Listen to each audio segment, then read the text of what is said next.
Hi అండి. నేను వచ్చేసి ఎగ్గు కాజు కర్రీ చేస్తున్నాను. చాలా బాగా వచ్చింది కర్రీ వచ్చేసి. మీరు ఎవరైనా ఫస్ట్ టైం మన ఛానల్ చూస్తుంటే ప్లీజ్ సబ్స్క్రైబ్ చేసుకోండి.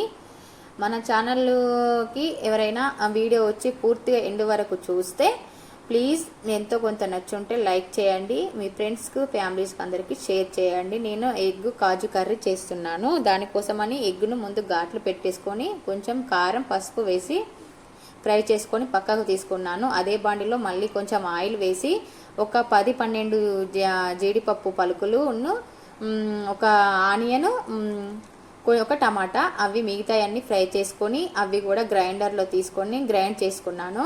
మనము ఇవి జీడిపప్పు టమాటా పలుకులు ఇవన్నీ ఫ్రై చేసేటప్పుడు సాల్ట్ వేసుకొని ఫ్రై చేస్తే తొందరగా ఫ్రై అవుతుంది. అది పేస్ట్ అనేది పక్కకు పెట్టుకొని అదే బాండిలో మళ్ళీ కొంచెం ఆయిల్ అనేది వేసి దాంట్లో కొన్ని పోపు దినుసులు వేసి బగారా ఆకు వేసేసి దాంట్లో మళ్ళీ కొన్ని ఆనియన్ వేసాను. ఆనియన్ వేసి పసుపు మిగతాయన్నీ వేసేసి బాగా ఫ్రై చేసుకున్నాను. ఫ్రై చేసుకున్న తర్వాత ఆనియన్ బాగా ఫ్రై అయిన తర్వాత మనం ముందుగా పట్టుకున్న పేస్ట్ ఉంటుంది కదా, ఆ పేస్ట్ని కూడా వేసి దీంట్లో ఆయిల్ అంతా రిలీజ్ అయ్యేదాకా మంచిగా ఫ్రై చేసుకోవండి. పచ్చివాసన పోయేదాకా బాగా ఫ్రై చేసుకున్నాక దాంట్లో కొన్ని వాటర్ అనేది యాడ్ చేయండి.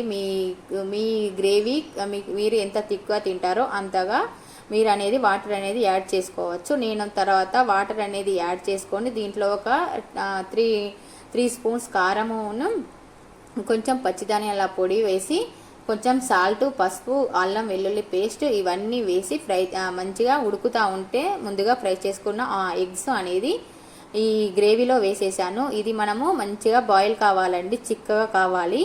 అంతా పలుచగా ఉన్నా కూడా బాగుండదు. దీనికోసం నేను కాంబినేషన్ వచ్చేసి బగారా రైస్ చేస్తున్నాను. చాలా బాగుంటుంది. ఇది నేను నైట్ డిన్నర్కి ట్రై చేశాను. ఈ కర్రీ చాలా బాగా వచ్చింది. బగారా రైస్ కాంబినేషన్ కూడా చాలా బాగా కుదిరింది. ఈ బగారా రైస్ అందరికీ తెలిసిందే కదా. నేను ఆయిల్ వేసేసి ఆనియన్ ఓల్ గరం మసాలా మిర్చి ఇవన్నీ వేసేసి ఫ్రై చేసిన తర్వాత వాటర్ అనేది యాడ్ చేశాను. అంటే నేను ముందుగానే వాటర్ అనేది కొలిచి పక్కకు పెట్టుకొని వాటర్ బాయిల్ అవుతుంటే రైస్ వేసేసాను. రైస్ వేసిన తర్వాత రైస్ అయిన తర్వాత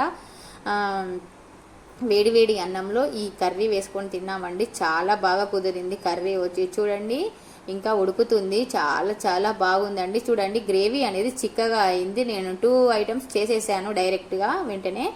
ఈ కర్రీ ఇటు రైస్ వేడివేడిగా అప్పటికప్పుడు వేసుకొని తిన్నాము. చాలా బాగా వచ్చింది. నేను తిని చెప్తున్నాను కాబట్టి చెప్తున్నాను. మీరు ఎవరైనా ట్రై చేయకపోతే ఒకసారి ఇలా ట్రై చేయండి. ఎప్పుడు ఒకేలాగా కాకుండా ఇలా ఒక్కసారి ట్రై చేయండి. ఎగ్గు పిల్లలు చాలా ఇష్టంగా తింటారు. కొత్తగా చేసినట్టు కూడా ఉంటుంది. ఈ వేడి బగారా రైస్లో ఈ కాజు ఎగ్ కర్రీ వేసుకొని తింటే చాలా సూపర్ ఉందండి. నైట్ డిన్నర్కి ఇలా కానిచ్చే